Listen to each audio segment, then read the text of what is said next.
ভারতের পশ্চিমবঙ্গে বিজেপি শাসিত সরকার ক্ষমতা গ্রহণের পর থেকেই আমরা একের পর এক পদক্ষেপ নিতে দেখছি। এর মধ্যে বাংলাদেশ সীমান্তে কাঁটাতার বেড়া নির্মাণের পাশাপাশি সবচেয়ে গুরুত্বপূর্ণ যে বিষয়গুলো আমরা চোখে পড়ছে, সেটি হলো যে বিরোধী দলের দমনে বিভিন্ন নীতি গ্রহণ করেছে। বিশেষ করে আমরা দেখেছি যে বিজেপি যে অন্যান্য যে রাজ্যগুলোতে ক্ষমতায় এসেছে, যেমন আসাম এবং ইউপি অর্থাৎ উত্তরপ্রদেশ, এই রাজ্যগুলোতে যখন বিজেপি ক্ষমতা গ্রহণ করে ঠিক তারপরে আমরা দেখেছি বুলডোজার রাজনীতি। এমনকি নয়াদিল্লিতেও আমরা এই বুলডোজার রাজনীতি দেখেছি। এখন সেটি দেখতে পাচ্ছি ভারতের পশ্চিমবঙ্গ রাজ্যেও। বাংলা ভাষাভাষী যে রাজ্যটি রয়েছে, এই রাজ্যের সাথে বাংলাদেশের সম্পর্ক খুবই গুরুত্বপূর্ণ। তাদের সংস্কৃতি এবং বাংলাদেশের সংস্কৃতি একদম একই ধরনের, এবং বাংলাদেশের রাজনীতির একটা প্রভাব রয়েছে পশ্চিমবঙ্গেও, এবং পশ্চিমবঙ্গের রাজনীতির প্রভাব রয়েছে বাংলাদেশেও। এই যখন পরিস্থিতি, তখন আমরা দেখেছি যে বিজেপি ক্ষমতা গ্রহণের পর থেকেই বুলডোজার রাজনীতি শুরু করেছে পশ্চিমবঙ্গেও।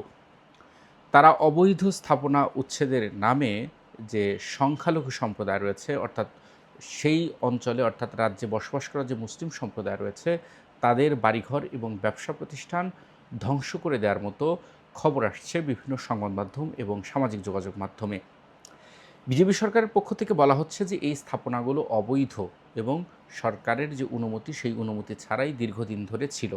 এখন কথা হচ্ছে যে যদি সরকারের অনুমতি নাই থাকে, অবৈধই থাকে, সেটার একটা ধ্বংসের একটা বৈধতা উৎপাদন করে। কিন্তু কথা হচ্ছে কেন বেছে বেছে সংখ্যালঘু অর্থাৎ মুসলিম সম্প্রদায় যারা, তাদের ব্যবসা প্রতিষ্ঠান বা বাড়িঘর কেন আক্রান্ত করা হচ্ছে?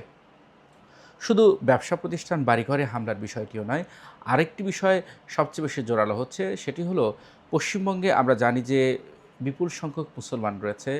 সেইখানে সামনে কুরবানির ঈদ রয়েছে। সেই কুরবানির ঈদের আগে পশু জবাই সংক্রান্ত একটি আইন, দীর্ঘদিনের পুরনো একটি আইন, সেই আইনটিও কার্যকর করার কথা বলা হচ্ছে।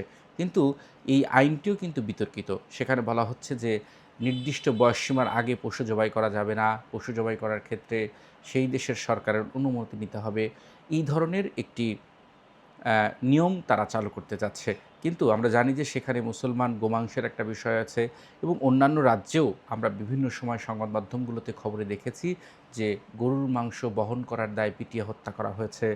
এই যে বিতর্ক, সেই বিতর্কের কারণে কিন্তু বিভিন্ন সময় ভারতের বিভিন্ন রাজ্যে বিভিন্ন ধরনের এই ধরনের খবর আমরা দেখেছি।